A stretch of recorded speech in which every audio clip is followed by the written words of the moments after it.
এজন্য নবীজি সাল্লাল্লাহু আলাইহি ওয়াসাল্লাম সাহাবীদের জিজ্ঞাসা করলেন, ও আমার সাহাবীরা, কোন শ্রেণীর ঈমান আল্লাহ পাক রব্বুল আলামিনের কাছে বড় আশ্চর্যের? কাদের ঈমান আল্লাহ রাব্বুল আলামিনের কাছে বড় দাম? এবার সাহাবীরা বললেন, মালাইকা, ফেরেশতাদের ঈমান। নবীজি সাল্লাল্লাহু আলাইহি ওয়াসাল্লাম বলেন, না, তোমাদের উত্তর সঠিক হয় নাই। ফেরেশতারা তারা তো সরাসরি আল্লাহ পাক রব্বুল আলামিনকে দেখে, তারা আসমানে যায়, তারা আরশ কুরসিতে যায়, তারা সিদরাতুল মুনতাহায় যায়, তারা দৃশ্য অনেক কিছু দেখে। তাদের ঈমান আল্লাহ পাক রব্বুল আলামিনের কাছে বড় আশ্চর্যের নয়। এবার সাহাবীরা উত্তর দিল, ইয়া রাসূলুল্লাহ, ইয়া হাবিবাল্লাহ, তাহলে সবচেয়ে বড় এবং আশ্চর্যপূর্ণ ঈমান হলো নবীদের ঈমান। নবীজি সাল্লাল্লাহু আলাইহি ওয়াসাল্লাম বললেন, না, তাদের ঈমান বড় আশ্চর্যের নাম। ওয়াল ওয়াহয়ু উনজিলা আলাইহি, তার কারণ হলো ওহী আল্লাহ পাকের পক্ষ থেকে সরাসরি তাদের উপর নাজিল হয়। আল্লাহু আকবার বলেন। এজন্যই নবীরা আল্লাহকে বিশ্বাস না করে পারে না। অতএব নবীদের বিশ্বাস, ঈমান, এটা আশ্চর্যপূর্ণ হতে পারে না। দেখো আর কাদের ঈমান। এবার তিনি বললেন, সাহাবীদের বলে না, সাহাবীরা আমাকে দেখে, সাহাবীরা আমাকে বিশ্বাস করে, সাহাবীদের কথা আমার কাছে বড় ভালো লাগে। আমি যা বলি পুঙ্খানুপুঙ্খানু সাহাবীরা তা মানে।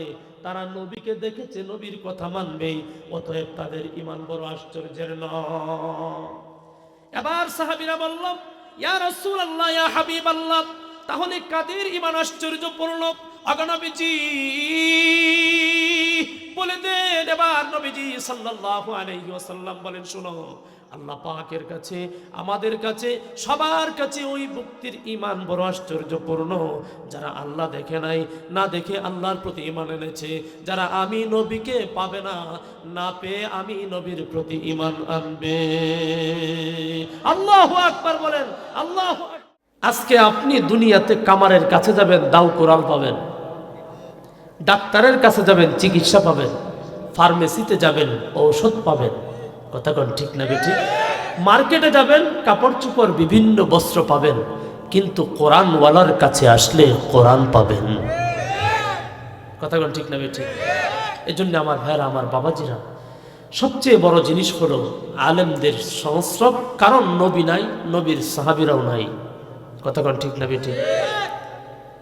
তাবেঈরাও নাই, তাদের পরবর্তী যারা আছে তারাও নাই। যাইতে যাইতে 100, 200, 500, 1000, 1500 বছর চলে গিয়েছে। কথা কোন ঠিক না বেঠিক? নবীজি সাল্লাল্লাহু আলাইহি ওয়াসাল্লাম বলেছেন, খায়রুল কুরুনি কারনি, সবচেয়ে ভালো মানুষ যারা ছিল এরা আমার যুগের মানুষ। এরপরে যারা আরেকটু কম ভালো, তারপরে যারা আরেকটু কম ভালো, তারপরে যারা আরেকটু কম ভালো। কিন্তু আমি নবী, বিশ্ব নবী রহমাতুল্লিল আলামিন, আমার সাহাবীদেরকে যেমন ভালোবাসি, আমাকে না দেখে যারা বিশ্বাস করবে, কিয়ামতে ইসরাফিল সিংগায় ফু দেওয়ার আগ পর্যন্ত যে উম্মত আমার প্রতি বিশ্বাস রাখবে, তাকেও আমি সে পরিমাণ ভালোবাসি। এজন্য নবীজি সাল্লাল্লাহু আলাইহি ওয়াসাল্লাম সাহাবীদের জিজ্ঞাসা করলেন, ও আমার সাহাবীরা, কোন শ্রেণীর ঈমান আল্লাহ পাক রব্বুল আলামিনের কাছে বড় আশ্চর্যের? কাদের ঈমান আল্লাহ রাব্বুল আলামিনের কাছে বড় দাম? এবার সাহাবীরা বললেন, মালাইকা, ফেরেশতাদের ঈমান। নবীজি সাল্লাল্লাহু আলাইহি ওয়াসাল্লাম বলেন, না, তোমাদের উত্তর সঠিক হয় নাই। ফেরেশতারা তারা তো সরাসরি আল্লাহ পাক রব্বুল আলামিনকে দেখে, তারা আসমানে যায়, তারা আরশ কুরসিতে যায়, তারা সিদরাতুল মুনতাহায় যায়, তারা দৃশ্য অনেক কিছু দেখে। তাদের ঈমান আল্লাহ পাক রব্বুল আলামিনের কাছে বড় আশ্চর্যের নয়। এবার সাহাবীরা উত্তর দিল, ইয়া রাসূলুল্লাহ, ইয়া হাবিবাল্লাহ, তাহলে সবচেয়ে বড় এবং আশ্চর্যপূর্ণ ঈমান হলো নবীদের ঈমান। নবীজি সাল্লাল্লাহু আলাইহি ওয়াসাল্লাম বললেন, না, তাদের ঈমান বড় আশ্চর্যের নাম। ওয়াল ওয়াহয়ু উনজিলা আলাইহি, তার কারণ হলো ওহী আল্লাহ পাকের পক্ষ থেকে সরাসরি তাদের উপর নাজিল হয়। আল্লাহু আকবার বলেন। এজন্যই নবীরা আল্লাহকে বিশ্বাস না করে পারে না। অতএব নবীদের বিশ্বাস ঈমান এটা আশ্চর্যপূর্ণ হতে পারে না। দেখো আর কাদের ঈমান। এবার তিনি বললেন সাহাবীদের বলে না, সাহাবীরা আমাকে দেখে, সাহাবীরা আমাকে বিশ্বাস করে, সাহাবীদের কথা আমার কাছে বড় ভালো লাগে। আমি যা বলি পুঙ্খানুপুঙ্খানু সাহাবীরা তা মানে। তারা নবীকে দেখেছে, নবীর কথা মানবেই। অতএব তাদের ঈমান বড় আশ্চর্যের নয়। এবার সাহাবীরা বলল, ইয়া রাসূলুল্লাহ, ইয়া হাবিবাল্লাহ, তাহলে কাদের ঈমান আশ্চর্যপূর্ণ? আগে নবীজি বলে দেন। এবার নবীজি সাল্লাল্লাহু আলাইহি ওয়াসাল্লাম বলেন, শুনো, আল্লাহ পাকের কাছে, আমাদের কাছে, সবার কাছে ওই ব্যক্তির ঈমান বড় আশ্চর্যপূর্ণ যারা আল্লাহ দেখে নাই, না দেখে আল্লাহর প্রতি ঈমান এনেছে, যারা আমি নবীকে পাবে না, না পেয়ে আমি নবীর প্রতি ঈমান আনবে। আল্লাহু আকবার বলেন, আল্লাহু আকবার। এক চশমে জাদান গাফেল আযা শাহ নবাশী, এক চশমে জাদান গাফেল আযা শাহ নবাশী, শায়দ কেউ নগাহ কোন দাগা নবাশী, শায়দ কেউ নগাহ কোন দাগা নবাশী। সেই রবের প্রতি সবসময় আস্থা এবং বিশ্বাস রেখে যদি কোনো মানুষ চলতে পারে, সে একজন পরিপূর্ণ এবং সফল মানুষ। আল্লাহু আকবার বলেন। কিন্তু আরেকটা জিনিস মেসেজ দেয় আপনাদেরকে, এই শুধুমাত্র চামড়া দ্বারা তৈরি এই 3.5 হাত বডি, যেই বডিতে 2টি চক্ষু আছে, যেই বডিতে একটি নাক আছে, যেই বডিতে একটা কান আছে, যেই বডিতে 2টা হাত আছে, যেই বডিতে 2টা পা আছে, সুন্দর একটা চেহারা আছে, তার নাম মানুষ নয়। জোরে আওয়াজ দিয়ে বলেন, তার নাম মানুষ নয়। মানুষ হলো ভিন্ন এক জিনিসের নাম, সেটা হলো মনুষ্যত্ব যার ভেতরে আছে মানুষ তাকে বলে, কিন্তু মনুষ্যত্ব যার ভেতরে নাই তাকে মানুষ বলে না। কথা বলতে আদমিয়ত দাদাই বাজম মুসলমান করদাই, আদমিয়ত দাদাই বাজম মুসলমান করদাই, আই খুদা কুরবা শওম ইহসাবর ইহসা করদাই, আই খুদা কুরবা শওম ইহসাবর ইহসা করদাই। সুন্দর মানুষের রূপ দান করেছ, পাশাপাশি আল্লাহ তুমি মানুষ হওয়ার গুণ দান করেছ। হাজার লক্ষ শুকর, আমার জীবন তোমার নামে কুরবান। আল্লাহু আকবার, আল্লাহু আকবার। গরবা সুরত আদমি ইনসাবুদে আহমদ বো জহল হাম এক সাবুদে, আহমদ বো জহল হাম এক সাবুদে। যদি এই বডির নামই মানুষ হইতো, তাহলে আমাদের প্রিয় নবী মুহাম্মদ আর নিকৃষ্ট মালউন অভিশপ্ত আবু জাহেল তো একই ক্যাটাগরির হইতো, ঠিক না বেঠিক? কিন্তু না, মানুষ কার নাম? মানুষ হলো মানুষের গুণ অর্জনকারী একটা জাতের নাম। কথা কোন ঠিক না বেঠিক? এজন্য আমার ভাইরা, আমার বাবাজিরা, আপনাদের সামনে সূরাতুদ দাহরের একটি আয়াত তিলাওয়াত করেছি। এই আয়াতের মাধ্যমে এই জিনিসটা আপনাদেরকে আমি মেসেজ দিতে চাই। মহান আল্লাহ বলেন, মানুষ হলো তারা নিজের স্বার্থের উপর পরের স্বার্থকে প্রাধান্য দিয়েছে যারা। আল্লাহু আকবার। মানুষ হলো তারা নিজের স্বার্থের উপর অন্যের স্বার্থকে প্রাধান্য দিয়ে চলে যারা। মানুষ না তারা নিজের স্বার্থকে বুঝে নিয়ে পরের স্বার্থকে লাথি মারে যারা। কথা কি ঠিক? ঠিক না বেঠিক? উদাহরণ, একটা কুকুর, তার বৈশিষ্ট্য হলো তার সামনে একটা হাড্ডি আছে, হাড্ডি সে খাইতেছে, 2টা হাড্ডি পড়ে রয়েছে, একটা খায় আর একটা খাবে। আরেকটা কুকুর, দুর্বল কুকুর, পাশেই বসা, সেখানে ওই দুর্বল কুকুরটা খাইতেছে, সে এদিকে তাকায়াও দেখে না, কিন্তু সবল যে কুকুরটা তার ক্ষমতা আছে, ঠিক ঠিক না বেটি? শরীরে শক্তি আছে, দাপট আছে, এর উপর নির্ভর করে দুর্বল কুকুরটাকে সে এমন ভাবে দৌড়ান দেয় যেন তার মতো ক্ষমতাশীল আর কেউ নাই। কামড় দেয়, লাথি দেয়, মাইর দেয়, তাড়িয়ে দেয়, হাড্ডিটাকে তার মুখ থেকে কেড়ে আনে। কথা বলে ঠিক না বেটি? তাহলে বোঝা গেল কুকুর হলো সে নিজের স্বার্থকে রেখে পরের স্বার্থটাকেও নিজে উদ্ধার করেছে, আর মানুষ হলো সে নিজের স্বার্থটাকে অন্যের স্বার্থের জন্য জলাঞ্জলি দিয়ে পরের স্বার্থটাকে পূর্ণ করে দেয়। আল্লাহু আকবার বলেন। আল্লাহ রাব্বুল আলামিন বলেন وَيُطْعِمُونَ الطَّعَامَ عَلَى حُبِّهِ مِسْكِينًا وَيَتِيمًا وَأَسِيرًا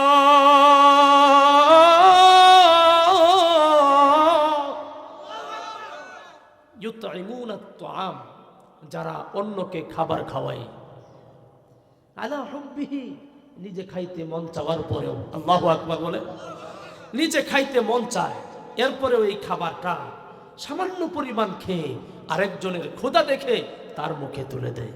আল্লাহু আকবার বলে। ওয়ায়ুতঈমুনা আত-তাআমা আলা হুব্বিহি, খাবারের প্রতি তার ভালোবাসা আছে। কার না আছে? টাকা পয়সার প্রতি জোরে আওয়াজ দিয়ে বলেন, কার না আছে? কোন মানুষ আছে যে টাকার প্রতি লোভ নাই, খাবারের প্রতি লোভ নাই, ভালো পোশাকের প্রতি লোভ নাই? আছে। আল্লাহ রাব্বুল আলামিন বলেন ওয়ায়ুতঈমুনা আত-তাআমা আলা হুব্বিহি মিসকিনাও ওয়া ইয়াতীমান ওয়া আসীরা। আল্লাহু আকবার। নিজের খাবারের প্রতি আগ্রহ থাকার পরেও, নিজের পোশাক পরিচ্ছদের প্রতি আগ্রহ থাকার পরেও, নিজের অর্থ সম্পদের প্রতি আগ্রহ থাকার পরেও আরেকজনের ঘরে খাবার নাই, আরেকজনের শরীরে ভালো কাপড় নাই, আরেকজনের সুন্দরভাবে চলার মতো ব্যবস্থাপনা নাই, নিজের সব কিছুর পরেও নিজের থেকে মোহাব্বত ভালোবাসাকে মানুষ হওয়ার জন্য এই স্বার্থ জলাঞ্জলি দিয়ে নিজের পকেটের টাকা আরেকজনকে দিয়ে চালায়, নিজের ঘরের খাবার আরেকজনকে খাওয়ায়, নিজের পরনের কাপড়টা পর্যন্ত অনেক সময় আরেকজনের স্মৃতিকে ফেরানোর জন্য দিয়ে দেয়। আল্লাহ বলেন মানুষ হলো তারা। মানুষ হলো কারা? মানুষ হলো তারা। আমার ভাইরা, আমার বাবাজিরা, তাবুকের যুদ্ধ লেগে গিয়েছে, সাহাবীরা শাহাদত বরণ করেছে। কয়েকজন সাহাবী সংখ্যায় কিতাবে লেখে তারা হলো 7 জন। জোরে বলেন কয়জন?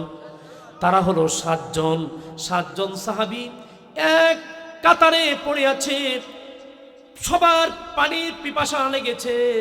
একজন তার মাঝে বলতেছে আমার পানি লাগবে। কি লাগবে? জোরে আওয়াজ দিয়ে বলেন কি লাগবে? একজন সাহাবী তৎক্ষণাৎ সেও তাড়াতাড়ি পানির ব্যবস্থা করে 1 গ্লাস পানি নিয়ে ওই সাহাবীর কাছে যাইল। যাওয়ার পর ওই সাহাবী যেই মাত্র খাবে, পাশে থেকে আরেকটা আওয়াজ আসলো, পানি দাও গো, পানি দাও, পানির পিপাসায় আমি মরে যাচ্ছি। আল্লাহু আকবার বলে। আমার ভাইরা, আমার বাবাজিরা, ওই প্রথম সাহাবী যার মুখের মাঝে এখন পানি দিয়ে নিজের জীবনের পিপাসা নিবারণ করে মরে যাবে, এই মুহূর্ত অবস্থায় মরণ পিপাসা নিবারণ করার জন্য গ্লাসটা যখন মুখে নিল, আওয়াজ আসলো পানি দাও গো, পানি দাও, পানির কারণে মনে হয় আমি মরে যাব। আল্লাহু আকবার বলেন।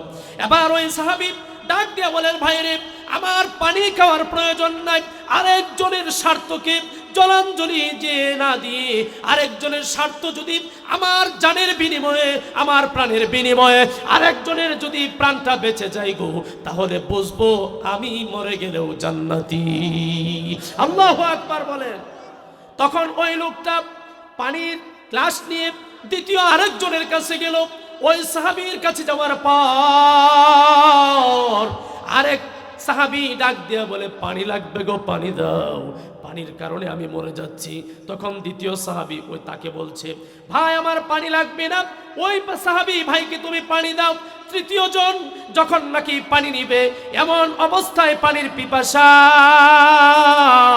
পানি পান না করলে মারা যাবে, তখন ওই সাহাবী বলছে চতুর্থ আরেকজন তাকে দাও। এভাবে 1 জন 2 জন করে 7ম জনের কাছে গেল। 6 জন মরে যাওয়ার ধার প্রান্তে চলে গেছে, এরপরেও তারা পানি প্রাণ করলো না। তাদেরকে বলা হয় মানুষ, তাদেরকে বলা হয় কি?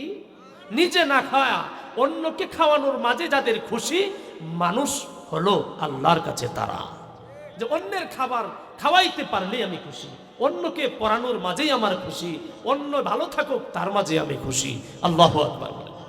আমার ভাইরা, আমার বাবাজিরা, শেষ পর্যন্ত এক গ্লাস পানি একজন দুইজন করে ষষ্ঠ জন পানি দিয়ে যখন সপ্তম জনের কাছে গেল, সপ্তম জন বলল, হায় রে, যেই ভাই আমাকে নিজের জানকে আল্লাহর জন্য কুরবানি করে আমার কাছে পানি পাঠিয়েছে গো, তার পানি আমার পান করা যাবে না, আমি মরে যাই, কিন্তু আমারকে যেই লোকটা নিজের উপর প্রাধান্য দিল, এমন মানুষটা দুনিয়াতে বেঁচে থাকুক, তাহলে দুনিয়াটা একটা জান্নাতের বাগান হবে। আল্লাহু আকবার। সপ্তম জন যখন নাকি পানি পান করলো না, ষষ্ঠ জনের কাছে ফিরে আসলো। ওই লোকটা আল্লাহর জন্য, দ্বীনের জন্য, অন্যের স্বার্থকে দুনিয়ার মাঝে প্রতিষ্ঠা করার জন্য, আল্লাহর জন্য আল্লাহর ডাকে সাড়া দিয়ে আল্লাহর জন্য সে কোরআনের জন্য, দ্বীনের জন্য দুনিয়া ত্যাগ করে আল্লাহর দরবারে চলে গেল। আল্লাহু আকবার বলে। এবার ওই লোকটা ভাবলো, হায় হায়, সপ্তম জনকে পানি পান করাইতে পারলাম না, তাহলে যে ষষ্ঠ জন নিজে পানি পান না করে মরণকে খুশি মুখে বরণ করে নিল, আমি মরে যাই, কিন্তু আরেকজনকে যদি নিজের উপর প্রাধান্য দিয়ে আল্লাহর দরবারে আমি দুনিয়া থেকে বলতে পারবো, গো দুনিয়াতে আল্লাহ আমার কোনো আমল ছিল না, তোমার একজন বান্দাকে জীবনের শেষ নিঃশ্বাস ত্যাগের সময় সেবা দিয়ে আসছি। আল্লাহু আকবার বলে। এবার ওই লোকটা পানির পাত্র নিয়ে ষষ্ঠ জনের কাছে গিয়ে দেখে ষষ্ঠ জন এই মুহূর্তে নেওয়ার আগেই মারা গেল। তখন পঞ্চম জন লোকটা এখনো নড়াচড়া করছে। ওই লোকটা দৌড়ে পঞ্চম জনের কাছে গেল। পঞ্চম সাহাবী যাইতে যাইতে আল্লাহর জন্য, দ্বীনের জন্য সেই লোকটাও মারা গেল। এক এক করে প্রথম জন পর্যন্ত এই 7 জন লোক দুনিয়া থেকে বিদায় হয়ে গেল। পানির জায়গায় রয়ে গেল। একজন আরেকজনকে নিজের স্বার্থের উপর প্রাধান্য দিতে গিয়ে 7 জন দুনিয়া থেকে বিদায় হয়ে গেল। গরবা মাহশার খুদা পুরসিদ চে আওয়ার দিন মি গোইম, গরবা মাহশার খুদা পুরসিদ চে আওয়ার দিন মি গোইম, শহীদ খঞ্জর ইশকম গওয়াহে খুদ কফনদারম, শহীদ খঞ্জর ইশকম গওয়াহে খুদ কফনদারম। আল্লাহু আকবার বলেন। এরা হলো মানুষ। এরাই কি? এরা হলো মানুষ যারা নিজের স্বার্থকে অন্যের জন্য দিয়ে দেয়, নিজের জান বাজি রেখে অন্যকে উপকার করার জন্য রাজি হয়। আল্লাহু আকবার বলেন।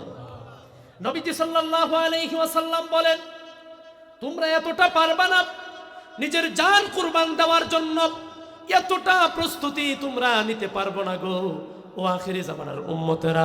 তোমরা যদি ওই সমস্ত নমুনার সাহাবীদের 10 ভাগের 1 ভাগও আমল করতে পারো, আল্লাহ তাআলা কিয়ামতের দিন আমার সাহাবীদের সমান মর্যাদায় আল্লাহ তোমাকে ভূষিত করবে।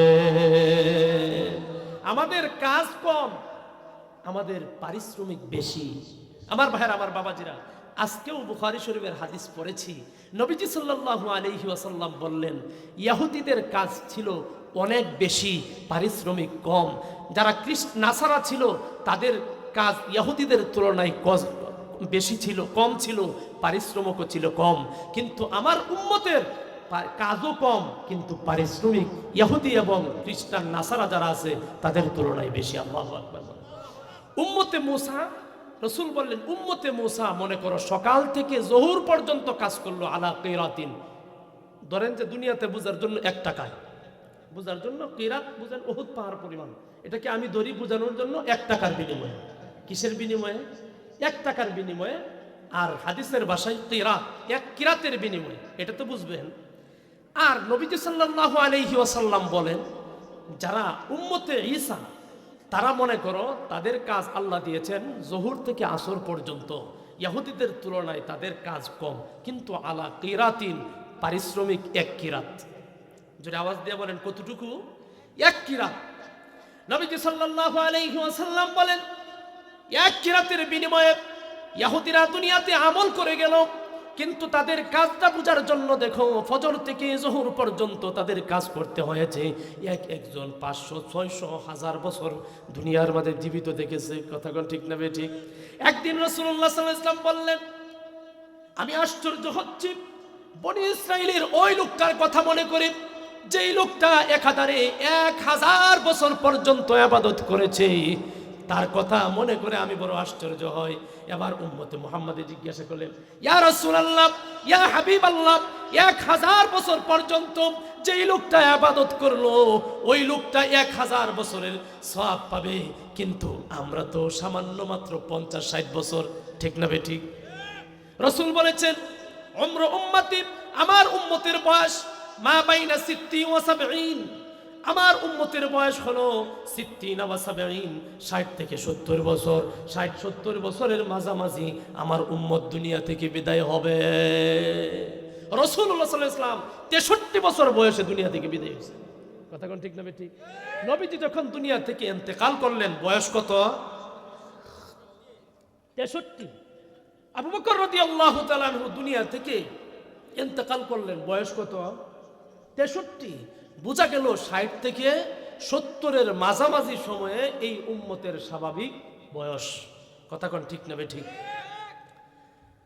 রাসূলুল্লাহ সাল্লাল্লাহু আলাইহি ওয়াসাল্লাম যেই মাত্র বললেন, সাহাবীরা বড় ভীতবহল হয়ে গেল। ইয়া রাসূলুল্লাহ, ইয়া হাবিবাল্লাহ, সামান্য বয়স, আমাদের ইবাদতি আর কি করতে পারবো? নবীজি সাল্লাল্লাহু আলাইহি ওয়াসাল্লাম বললেন, ও আমার উম্মতেরা শোনো, আমার আখিরি জামানার উম্মতদের প্রতি আল্লাহ এত দয়াবান, এত মায়া, এত মোহাব্বত, এত ভালোবাসা। কাজ করবে অল্প কিন্তু পারিশ্রমিক অনেক বেশি। লাইলাতুল কদরি খায়রুম মিন আলফি শাহর, এক রাত্রে ইবাদত করবে 1000 মাস, 1000 মাস থেকেও আরো বেশি সওয়াবের ভাগী আল্লাহ তোমাকে বানায় দেবে। তাহলে হায়াত কম, কাজ কম, পারিশ্রমিক